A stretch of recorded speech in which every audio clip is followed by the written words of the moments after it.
আসসালামু আলাইকুম রহমতুল্লাহ। আজকে আগস্টের 4 তারিখ। এই দৃশ্যটা দেখে আপনি অনেকেই বুঝতে পারবেন আমি কী নিয়ে ভিডিও করতেছি। অনেকে এই জিনিসটা জানেন, চেনেন। সেটা কিসের প্রতীক, সেই সুবাদেই আমরা আপনাদের সামনে প্রেজেন্ট করতে যাচ্ছি। সেই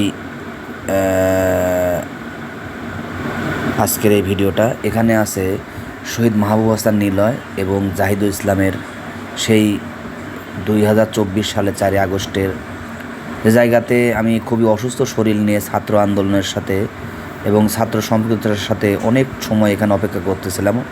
আমার দুপুর শিফট ডিউটি ছিল এবং যে জায়গায় ভিডিও করতেছি এই জায়গায় হাজার হাজার ছাত্র জনতা, পুলিশ, সাধারণ কমিক, শ্রমিক, রিক্সাওয়ালা, কুলিওয়ালা, ঠেলাওয়ালা সবাই এখানে উপস্থিত ছিলেন একটা নতুন বাংলাদেশ বিনির্মাণের জন্য। সেই সুবাদেই আজকে 4 আগস্ট এই জায়গায় আপনাদের সামনে প্রেজেন্ট করতে যাচ্ছি যে আসলে ঘটনাটা কী। সেই সুবাদে আপনাদের সামনে বিভিন্ন উপলক্ষ নিয়ে এবং যে জায়গাতে আমি আপনাদের দাঁড়িয়ে ভিডিও করতেছি ঠিক এই জায়গায় এই মিডল পয়েন্টে আমি 4 আগস্ট ঠিক বেলা 10:30 11টার দিকে ঠিক যে এখন যে দেখতেছেন তাঁতি মার্কেটের গলি, এই জায়গাতেই আমি দাঁড়িয়েছিলাম এবং অসম্ভব অসুস্থ থাকার পরে অনেক পুলিশ, ছাত্র জনতা, লাখো লাখো জনতা এখানে জড়ো হতে শুরু করে এবং এক পর্যায়ে তারা বিভিন্ন স্লোগানে মুখরিত করে পাবনা শহরকে প্রকম্পিত করে তোলেন। পুলিশ প্রশাসন তাদেরকে ব্যারিকেড আটকাতে পারে না, এমন এক অবস্থা।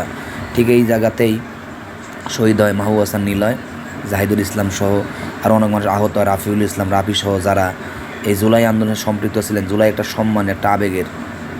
আমার বন্ধু আমাকে লাইক দিল, আমাকে বলল যে হ্যাঁ এটা ভালো কাজ, ভালো কিছু, সবাই আপনারা দেখতে থাকতেছেন এবং অসম্ভব এসব ভালো কাজের সাথে আমরা সবসময় আছি, ইনশাল্লাহ থাকবো।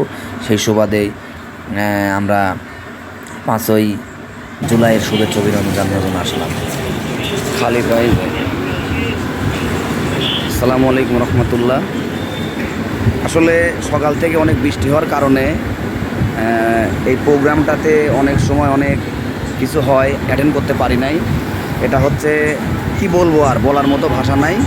এটা এমনই একটি জায়গা, এটা আপনাদেরকে দেখানোর চেষ্টা করতেছি। দেখেন, এটা হচ্ছে 36 জুলাই, যেটা বাংলাদেশের একটি খুবই কাঙ্ক্ষিত লগ্নের একটি জায়গা ছিল।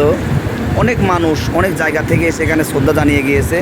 সেই সুবাদে আমি তো সকালে আসতে পারি নাই, আমি একটু দেরি করে আসলাম, তাও বৃষ্টিতে ভিজতেছি। দেখেন, আমার পক্ষ থেকেও এই জুলাই যোদ্ধাদের অসম্ভব শ্রদ্ধা, ভালোবাসা, হৃদয় নিংড়ানো শুভেচ্ছা, যেটা অনেক মানুষই আমরা করতে পারি নাই। সেই সুবাদে আজকে আসলাম পাবনার এই ঠিক ডিসি অফিসের অপোজিটে এই জুলাই চত্বরে 36 জুলাইয়ে। সেই শ্রদ্ধাটা আমিও জানিয়ে গেলাম ভালোবাসার জন্য, কারণ এই মানুষগুলো যদি না থাকতো, এই মানুষগুলো আন্দোলনের সুফলই হচ্ছে আমাদের আজকের এই জুলাই যোদ্ধা। সেই সুবাদে বিশেষ করে প্রশাসনের এক ভাইকে অসংখ্য ধন্যবাদ জানাতে চাই, তিনি আমাকে সুযোগ করে দিলেন এই জায়গা ভিডিও করার জন্য। সেই সুবাদে আমরা দেশবাসীর পক্ষ থেকে এবং পাবনা জেলার পক্ষ থেকে প্রতিটা শহীদ পরিবার পক্ষ থেকে জানাই অসংখ্য ধন্যবাদ। আসসালামু আলাইকুম রহমতুল্লাহ।